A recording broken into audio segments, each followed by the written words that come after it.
Okay, hi everyone. We are talking about caregiving, which was a very large part of our reading this week. First of all, my why. Let me move myself out of the way. It's important.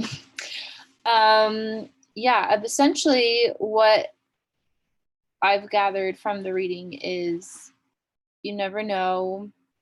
Well, there's a lot of cases where it could be planned, where you're going to be the caregiver. It could be an older family member, something like that. But lots of cases, it seems like people, just have to take on a responsibility that they're maybe not prepared for. So I think it's good to have open conversations about it, um, to kind of help people understand that it's a very real part of our society. So the news article I read, it was called "Caregivers Need Support Too." Title says it was just great. It was talking about caregivers and especially recently, given the pandemic, we saw that take a huge hit on the health of a lot of not just Americans, but everyone. Um, and a lot of people took on more responsibility in becoming caregivers for people that they care about. And so it was a good article. It talked about ways to support caregivers, things that maybe we should understand that we're not thinking about right now. So, um, a few of the tips that they gave in the article were to for caregivers participate in groups. So, find a support system in your community, people that have or are sharing similar experiences, so that you guys can talk to each other and not just bounce off ideas, but relieve stress, everything like that.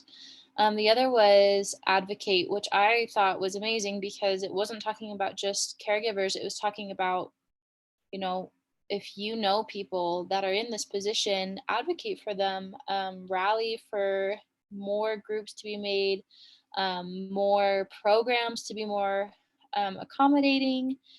Um, Try to make change for these people in your lives, even if you're not a caregiver yourself. And even if you don't know anyone that is, just show up for people that you know could use some of your help. And then finally, it talks about how caregivers, what they need is time and flexibility. So this is interesting. They were talking about it in line with jobs, employment, that were saying, well, you can't just be staying home or you can't work from home. Um, but that's what caregivers need, right? It wasn't necessarily like they thought that they were going to suddenly have to balance a job and taking care of somebody else. It really is a full-time responsibility. And what it's saying here is that society expects caregivers to separate it as a part-time job, but that cannot be the case.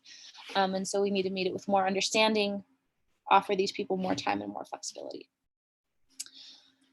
Social work perspective, similar highlights. So it talked about kind of social workers' role when it comes to caregivers. It talked a lot about counseling.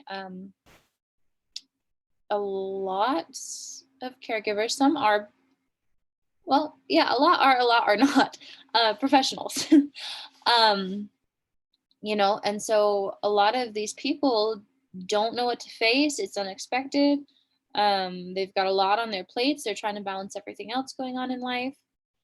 Um, and so it talked about how social work can address these caregivers' needs. They can sit down with them and listen to what they have to say, um, debrief with them, because it's not just it's a physical burden, it's a mental burden. Um, and you almost feel bad that it's a burden because you care for this person. Um, but it's time and it's energy. So, anyway, having a social worker step in can make a huge difference, especially because the other thing that they mentioned that I wrote down, toolbox, is um, social workers, given their profession, can equip people in the community with the tools that they need to address certain situations. Um, So instead of feeling like you're alone and just thrown into the situation, a social worker can step in and say, okay, this is your situation. You're now having to take on all of these different responsibilities. Here's the healthiest way to tackle this. Here's the healthiest way to tackle this. And it doesn't ensure perfect practice, but it can definitely ease some of that stress and some of that pressure that people feel, because it gives them a roadmap on how to be there for people. And then lastly, they just highlight, and I just think it's a good thing all the time, being a good listener.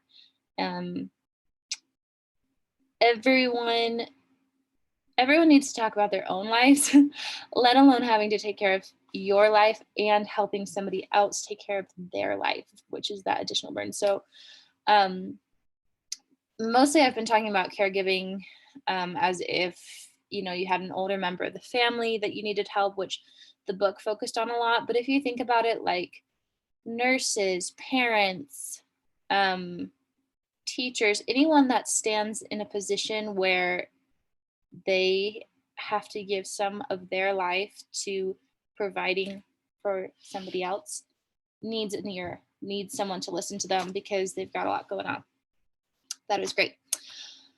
NASW, I thought of the principle of human connections. That bond is so important.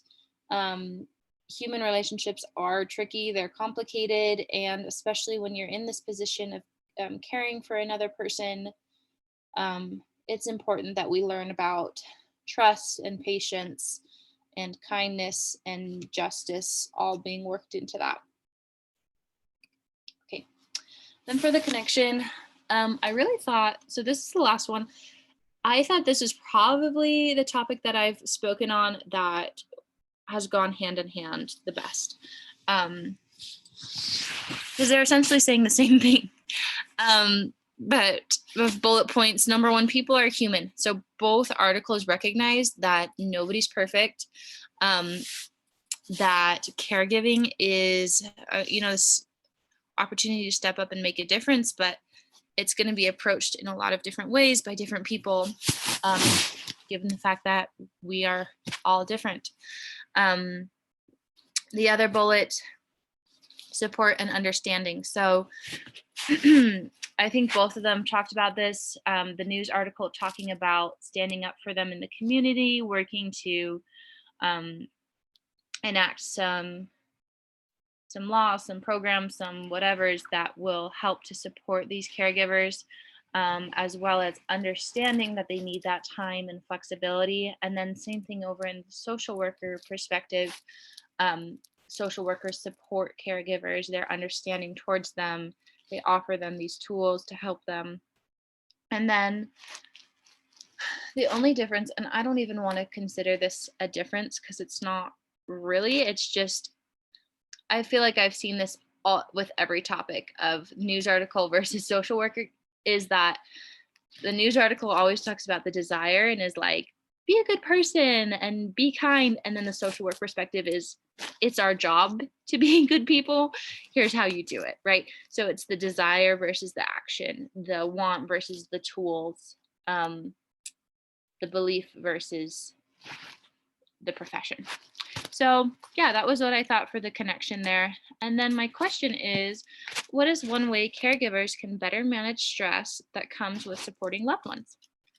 And then I have my references, and that is it. Thank you.